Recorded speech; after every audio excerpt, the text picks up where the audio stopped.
Esta es mi historia real. Mi padre murió un martes por la mañana. Yo estaba a su lado, tomándole la mano, cuando dejó de respirar. Al día siguiente, mientras vaciaba sus cosas, encontré un segundo teléfono escondido en el fondo de su cajón. Un teléfono que ninguno de nosotros sabía que existía. Lo desbloqueé. El último mensaje enviado decía, «Te amo». Estaba fechado el lunes por la noche antes de que muriera, mientras yo estaba sentado a su lado en esa habitación del hospital sosteniéndole la mano. Lo que descubrí después de ese mensaje destruyó la imagen que tenía de mi padre, y al mismo tiempo me enseñó algo sobre él que nunca hubiera conocido de otra manera. Antes de contarte qué pasó, dime en los comentarios, ¿desde dónde estás viendo esto y qué hora es allá ahora mismo? Y suscríbete al canal para que esta historia llegue a más personas. Mi padre se llamaba Roberto. Tenía 68 años cuando murió. Era un hombre tranquilo, de pocas palabras, del tipo que expresa el amor cocinando para ti en lugar de diciéndolo. Llevaba 41 años casado con mi madre, Carmen. Trabajó toda su vida en la misma empresa de construcción. Se jubiló a los 65 y pasó los últimos años en casa viendo el fútbol y cuidando el jardín que tanto le gustaba. Era un hombre ordinario de la manera más extraordinaria. Estable, predecible. El tipo de persona de quien nunca sospecharías nada porque simplemente no hay nada de qué sospechar. Cuando le diagnosticaron cáncer de pulmón, la enfermedad avanzó rápido. Tuvimos 8 meses desde el diagnóstico hasta el final. 8 meses en los que yo me turnaba con mi hermana Elena para acompañarle, para llevarle a las citas médicas, para sentarme con él en el jardín los domingos por la tarde cuando todavía tenía fuerzas para salir. No éramos el tipo de familia que habla mucho de sentimientos. Mi padre era de otra generación, de otra escuela. Pero en esos 8 meses algo cambió entre nosotros. La cercanía que da saber que el tiempo es finito. Me contó cosas que nunca me había contado. Le hice preguntas que nunca me había atrevido a hacer. Fue, de una manera dolorosa y rara, uno de los periodos más íntimos de mi relación con él. La noche que murió yo estaba en el hospital. Era tarde, mi madre y mi hermana se habían ido a casa a descansar unas horas. Yo me quedé. Le tomé la mano. Él no estaba consciente ya, pero yo quería que, si algo podía sentir, fuera que no estaba solo. Murió a las 4 de la mañana. Los días que siguen a una muerte son extrañamente ocupados. Hay trámites, llamadas, decisiones que tomar mientras el dolor todavía no ha terminado de llegar. Mi madre estaba en estado de shock, así que yo me encargué de la mayor parte de las gestiones. Mi hermana se ocupó de los niños y de la comida. Al día siguiente del funeral fui a casa de mis padres a recoger algunos documentos que necesitábamos para los trámites del seguro. Mi madre no estaba, se había ido con mi hermana. Yo estaba solo en esa casa que olía todavía a él, buscando en su escritorio los papeles que necesitaba. El cajón de abajo estaba cerrado con llave. No había reparado en eso nunca.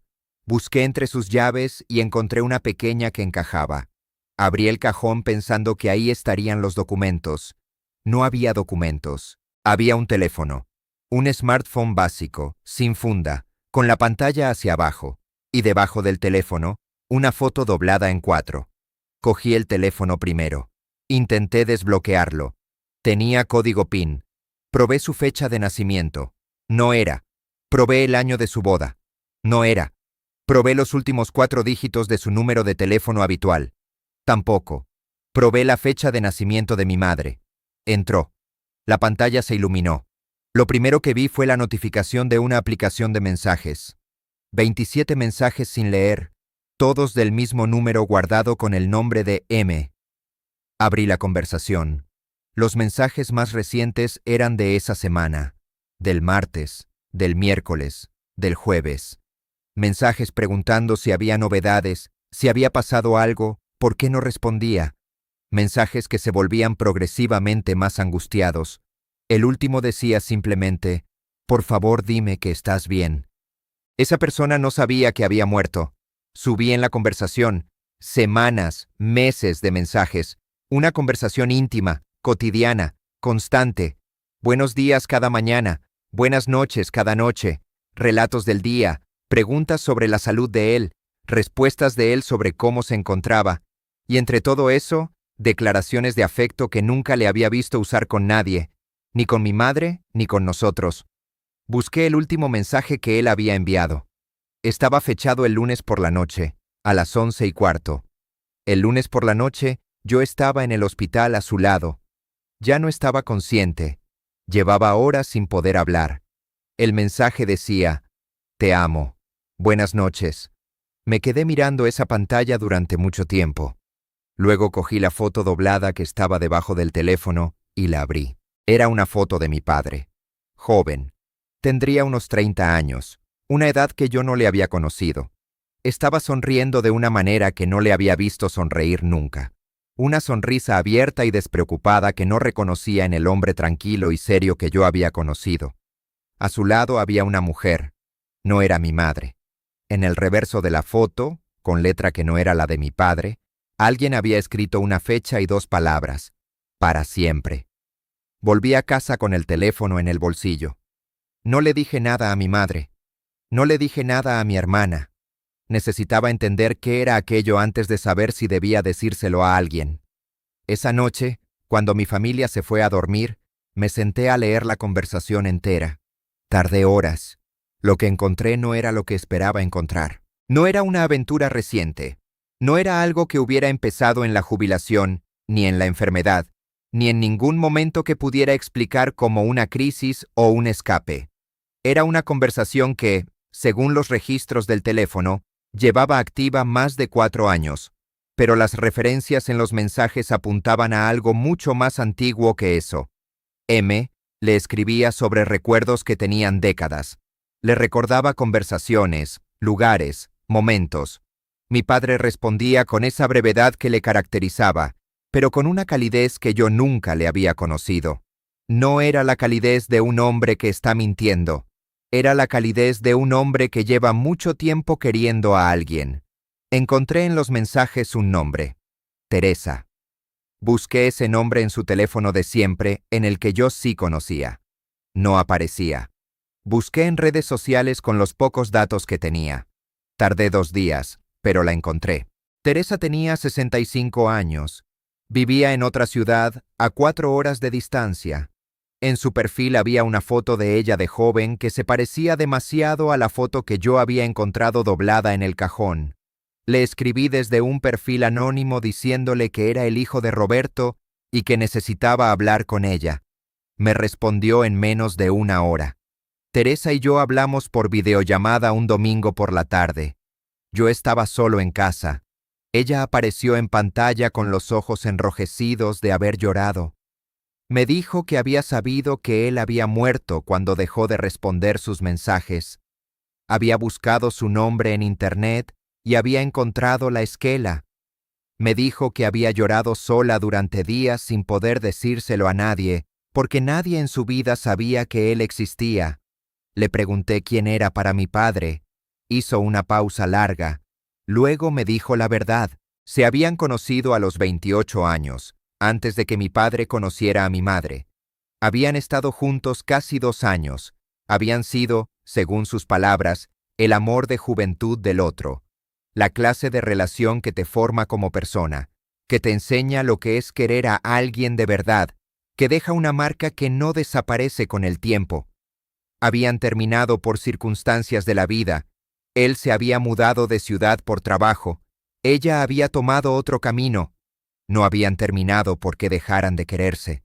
Habían terminado porque la vida los había llevado en direcciones distintas antes de que ninguno de los dos supiera cómo detenerla. 30 años después, se habían reencontrado por casualidad en las redes sociales. Mi padre llevaba 30 años casado con mi madre. Teresa llevaba 20 años divorciada. Se habían escrito un mensaje, luego otro, luego habían empezado a hablar. Le pregunté directamente, ¿habían tenido una aventura? Me dijo que no. Me dijo que nunca se habían vuelto a ver en persona desde que se reencontraron por internet. Que mi padre había sido muy claro desde el principio en que no iba a hacer nada que dañara a su familia. que lo que tenían era una conversación, una conexión, el hilo de algo que había quedado sin terminar 40 años atrás y que ninguno de los dos había sabido soltar del todo. Me dijo, tu padre me quería, y yo le quería a él, pero tu padre quería a tu madre también, y os quería a vosotros. No son cosas que se cancelen entre sí. Él las llevaba todas al mismo tiempo. Me quedé en silencio un momento. Luego le pregunté qué decía el último mensaje que él le había enviado. Ella bajó la vista. Dijo que era el de siempre, que cada noche, sin falta, le mandaba buenas noches y le decía que la quería, que lo había hecho durante 4 años, incluyendo las semanas de hospital, que ella no sabía cómo lo hacía, si dormía o si alguien le ayudaba, pero que llegaba, todas las noches. Le dije que la noche que murió, yo estaba a su lado y él no estaba consciente. Ella me dijo que lo sabía, que ese mensaje del lunes por la noche la había sorprendido porque hacía días que no recibía noticias, que lo había guardado sin entender del todo cómo había llegado. Ninguno de los dos dijo nada durante un momento. Yo pensé en mi padre, en sus manos que yo había sostenido, en su respiración, que yo había escuchado hacerse más lenta, en cuántas cosas caben dentro de una persona que nunca hablas, que nunca preguntas, que asumes que no existen porque la superficie parece tranquila. No le conté nada a mi madre. Sé que hay personas que van a leer eso y van a pensar que tomé la decisión equivocada. He pensado mucho en ello. He pasado noches sin dormir dando vueltas a si mi madre merecía saber esto, si el secreto de mi padre era mío para guardar, si el silencio es una forma de traición o una forma de protección. Lo que decidí fue esto. Mi padre había llevado ese secreto durante décadas con un cuidado deliberado. No había cruzado ninguna línea que yo pudiera juzgar como una traición concreta hacia mi madre. Había amado a 2 personas al mismo tiempo de maneras distintas y había elegido, todos los días de su vida, quedarse con su familia. Esa elección también era real. Contárselo a mi madre no la iba a hacer más feliz, solo iba a añadir una herida nueva a un dolor que ya era suficientemente grande. Guardé el teléfono. Le escribí un mensaje a Teresa desde el teléfono de mi padre, una última vez, diciéndole que él había muerto en paz y acompañado y que no había sufrido. No le di más detalles. No volví a contactarla. Devolví el teléfono al cajón, lo cerré con llave. Y guardé la llave entre mis cosas. Lo que me llevo de todo esto no es la traición, porque no sé si fue una traición. No tengo un nombre claro para lo que fue. Lo que me llevo es la comprensión de que mi padre era una persona más compleja de lo que yo creía. No más mala, más compleja. Tenía una vida interior que yo nunca vi, capas que nunca le pregunté, una historia que empezó antes de que yo existiera y que siguió ocurriendo silenciosamente mientras yo crecía a su lado. Eso me hace sentir 2 cosas al mismo tiempo. Una tristeza extraña por todo lo que no pregunté mientras podía, y algo parecido al asombro por la capacidad que tenemos de ser, al mismo tiempo, mejores y más complicados de lo que los demás ven. Mi padre murió con la mano en la mía. No sé si pensaba en mí, en mi madre, en Teresa, en el jardín, en nada, pero estuvo rodeado de amor hasta el final. El amor que él había construido en 40 años de matrimonio y de familia, y también, en silencio, el amor que nunca había terminado de soltar. No sé si eso está bien o está mal. Sé que era humano, y sé que yo también lo quería a él, a toda esa persona, incluida la parte que nunca conocí. Si esta historia te llegó, deja un comentario. ¿Crees que hay secretos que es mejor no revelar? ¿O la verdad siempre merece ser dicha? Suscríbete para que más historias como esta encuentren a las personas que las necesitan.